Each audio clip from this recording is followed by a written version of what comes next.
Lucinta Luna baru-baru ini pergi ke Korea untuk kembali melakukan operasi plastik.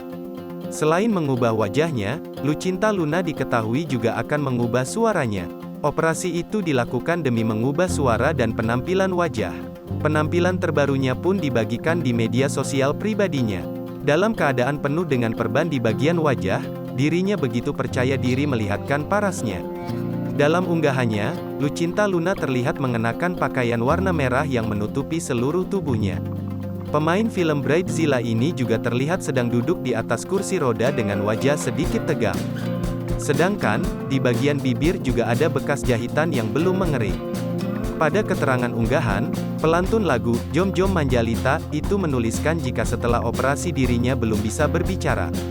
Udah dimandiin, udah rapih tapi belum bisa berkicau, tulis Lucinta Luna dilansir dari Instagram, Sabtu, tanggal 9 Juli tahun 2022.